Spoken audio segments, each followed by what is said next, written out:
so close to the threshold of the Great Tribulation. Dark reality of the experience is taking an impact on us, isn't it? It sends goosebumps up and down our spine to realize that we are so close to the final showdown where Jehovah God breaks out with all his fury, releasing the four winds of the heavens and bringing utter catastrophe to the globe of mankind. Why does it hit us with such impact? Because we realize that when that great tribulation breaks loose, everyone is going to have a share in the suffering. Why would we be surprised at such a thing? Why would some of us even get to the point where we start to become overly concerned about it, the point of becoming spiritually sick, or becoming desperate and wondering, what can I store up, or what maneuvers can I make to get through it? Certainly, we appreciate that the only way anyone's going to survive the Great Tribulation is not through tricks of our own or subtle schemes, but by the hand of God. We certainly shouldn't be shocked that we're going to go through difficult times. Some of us, a few of us, it seems, have been taken by surprise, as the future is spelled out very clearly and elucidated or explained in the pages of recent watchtowers. Some have even gone to the point of approaching brothers with questions such as, well, I thought only the anointed were going to go through that terrible suffering. Those of the heavenly calling. Well, since when can any of us picture the anointed standing out in the street starving and none of us of the great crowd of other sheep sharing what we have with them? How could we possibly think along those lines? Well, what is that an indication of? It's an indication that some of us are losing our spiritual balance. Haven't we been preaching all of these years Jesus' words that nations will deliver you up and kill you for my name's sake? Well, we've believed that, haven't we? Why should we be shocked and surprised as we begin to think about the nearness of such events? Haven't we preached Jesus' words concerning the Great Tribulation? When he says the tribulation would be so catastrophic and prodigious in its dimensions that unless God stepped in, no flesh would be saved. That includes our flesh, doesn't it? Well, now why have some of us taken this frame of mind? Why have some of us lost our spiritual bearing? Because it's natural. We're flesh. And we're not all made of the same fiber. That is, as far as our spiritual perspective.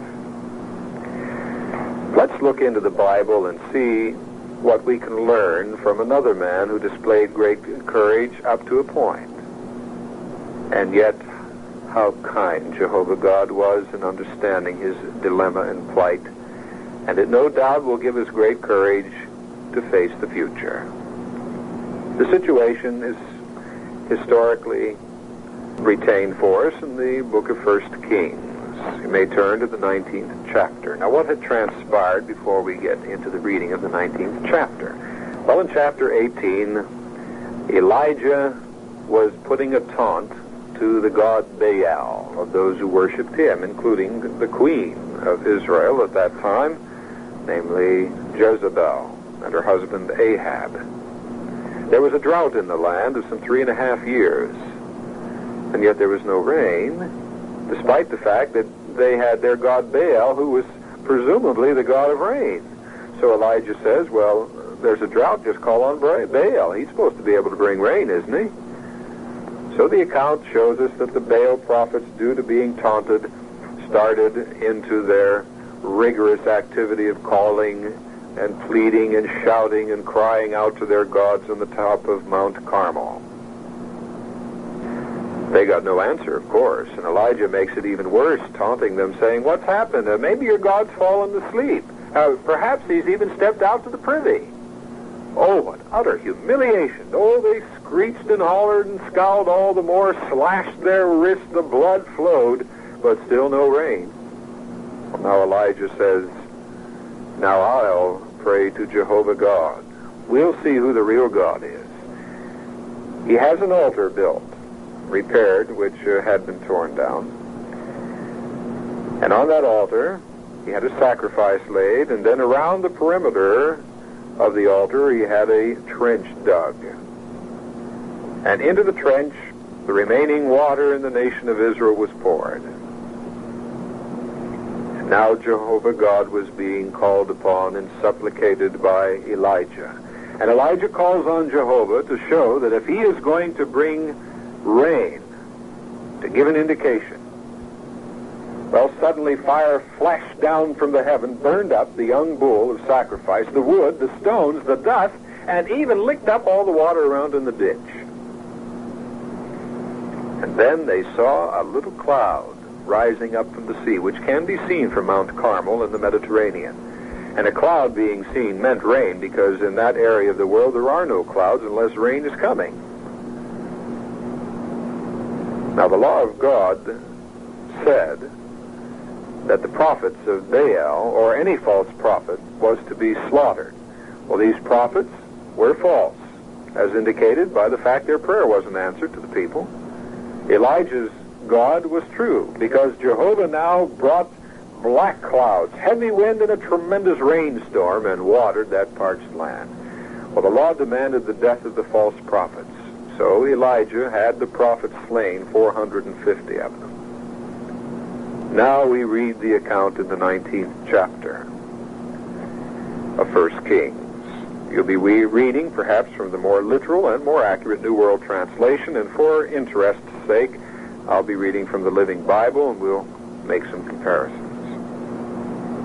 In the first verse, when Ahab told Queen Jezebel what Elijah had done, and that he had slaughtered the prophets of Baal, she sent this message to Elijah: "You killed my prophets, and now I swear by the gods that I'm going to kill you by this time tomorrow night."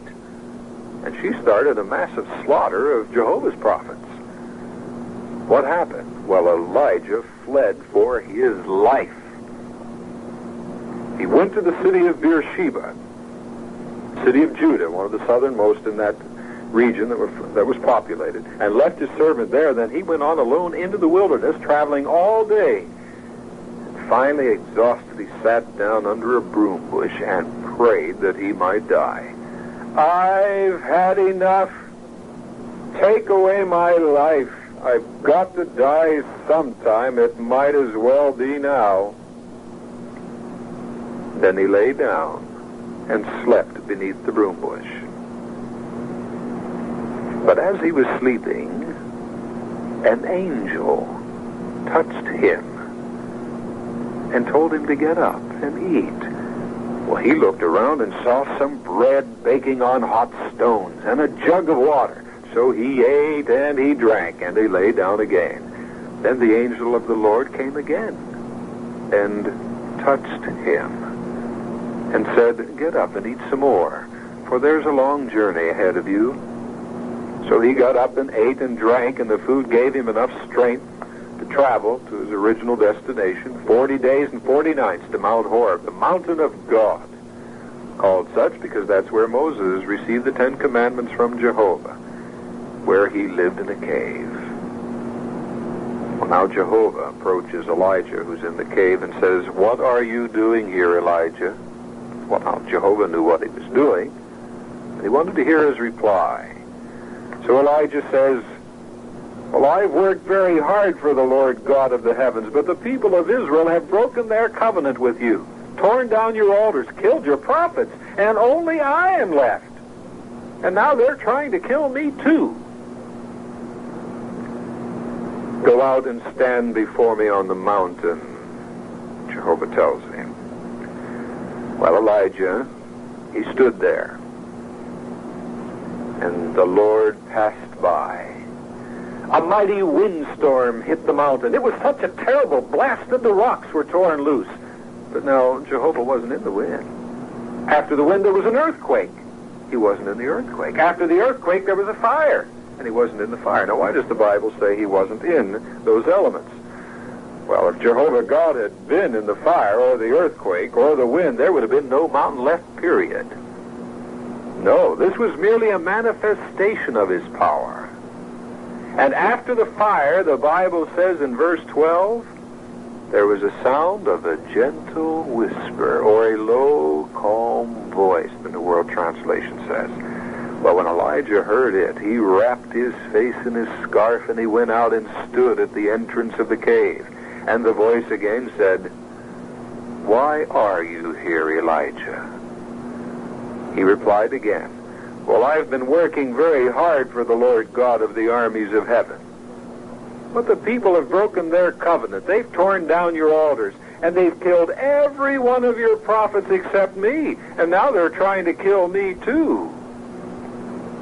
Well, Jehovah now tells him, "Go back by the desert road to Damascus.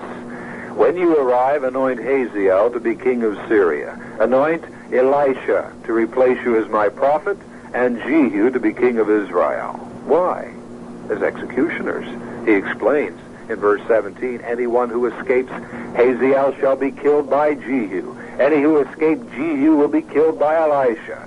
And then Jehovah God lays a verbal blow that must have cut into Elijah like a knife when he says, and incidentally, "There are 7,000 men in Israel who've never bowed to Baal or kissed him." In other words, he wasn't the only one left. There were 7,000 other prophets in Israel who were faithful, and they didn't run. You did. Oh, how that must have hurt Elijah to think that. Now, why have we read this? What do we learn from it? Well, let's think back on what occurred. Elijah was a bold prophet of God. He stood up there on that mountain and brought a prayer to Jehovah God and had full confidence he was going to bring fire down from heaven, consume the sacrifice, and bring rain. But then now, when his life was threatened, the minute the slaughter took place of the prophets, he got out. Well, why now when he was so bold? Because he was flesh. Up till now, it wasn't his flesh that was to be touched. He was preaching what God gave him. Now, you see there sometimes a parallel in us. We preach the good news with great boldness, but then when the sudden stark reality hits us, well, now our flesh is going to be affected. We may not have enough to eat. We may be cold. We may be physically assaulted. We may be killed. Now, some of us, you see, being flesh, we begin to lose perspective. That's what seemed to have happened to Elijah. And Jehovah God allows the record for us to gain courage from, no doubt. He ran. Now, when he ran as far as he could till he could run no more. Drops in that desolate, barren wasteland there way south of the Dead Sea, and prays to God that he might die. "I've had enough. I'm going to die sometime. Please let it be now." Well, what did Jehovah God do? Well, we read the account that he sent an angel and touched him. What for? To bawl him out, scold him when he woke up, or sentence him to death because he ran? Jehovah God knows flesh. He created it, and he knows it in its imperfection. Jehovah God gave no sermon to Elijah at that moment. Elijah didn't need a sermon. He needed bread and water. He was tired, depressed, physically exhausted. And our great God had the angel touch him and feed him. My, when he woke up and saw that jug of water and smelled those hot bread cakes, oh, well, restorative to the soul. And Jehovah even allowed him to go back to sleep to get his energy. And then woke him, fed him again, and let him go on to where he was going. Then when he got to the mountain, Jehovah calls him out after shaking that mountain with such a terrible blast the rocks were torn loose. Earthquake, fire, wind. He thereby demonstrates to Elijah who's got the power.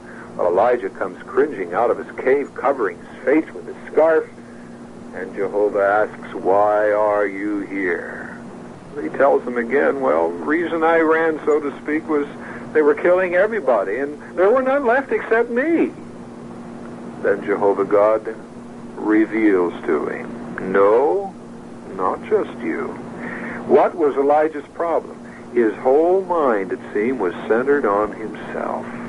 That's why he ran. He forgot the issues. And how heartsick he must have been to find there were 7,000 back there in Israel who didn't run, and he had. But Jehovah was patient with him. God cared for his needs, ministered to him, fed him, gave him a demonstration of his power, shaking that mountain, and then sends him back and says, I'll give you protectors, executioners. We'll clear out those Baal prophets. And he sends him back to Israel, and Elijah accomplishes his next assignment. Don't we learn something there? Jehovah God knows we're flesh, and some of us maybe have been overly concerned about the Great Tribulation. No one's going to be condemnatory of us. We are what we are. Sadly enough, the pathetic fact, imperfect flesh. If some of us have been of the nature where we've been getting a little panicky and overly concerned, let's not be that way. On the other hand, don't be self-condemnatory. Put full confidence in Jehovah God that he will help you. He's done it before you before. Has there ever been an occasion where Jehovah has let you down? Now, every one of you could tell a story about what you've gone through for the truth. Now, in this country, we feel we've gone through terrible things, but we know nothing in comparison to what some of our brothers have gone through in other lands. But even at that, did Jehovah ever desert you? No. Jehovah sent an angel, and he touched you just when you needed it. That word angel comes from a Greek word angelos, which means messenger. Now think back. When you needed it the most, didn't Jehovah send a messenger to you? For example, it may have been that what you needed was something that came out in the next article of the Watchtower. Food from the table of the faithful and discreet slave gave you just the answer you needed. Well, an angel touched you. That was a messenger, wasn't it, in one form or another? Or it may have been that you sat down that night and read something in the Bible, and there it was, it hit you right between the eyes. That is the answer. That's what you needed. Or it may have been a kind word by a brother or a sister, just spoken at the right time under the right circumstances. Or it may have been a ministering to you by Jehovah's angels personally, reviving your spirits, refreshing your soul in one form or another, however they do their work of encouragement. Well, Jehovah never let you down before. He never will in the future. We may have personal problems we need help with right now. Maybe it's our flesh. Maybe it's a tour to the hospital. Maybe it's a moment where we're going to feel so alone. Maybe it's great personal difficulties that no one else knows about, but your God does. He's never let you down before, and he never will in the future. We are going to see things of such a stupendous nature in the future we can't even begin to imagine. Rather than looking with horror and anxiety of a nervous nature, conjuring up in our mind what terrible, insidious things we are about to go through in the Great Tribulation. To the contrary, Habakkuk in our year's text says they will keep their rest and exalt in Jehovah. Look forward to the Great Tribulation. This is what we've been waiting for. Didn't Jesus say, lift your heads up, your deliverance is near? This is an opportunity to prove your faith in Jehovah God. And it won't be trickery, it won't be your own ingenuity that'll get you through the Great Tribulation. It will be your total reliance on Jehovah. Seek first that kingdom, and all these other things will be added to you, so said Jesus. Look to the future with confidence. Look to it with eager anticipation, not with dread and remorse.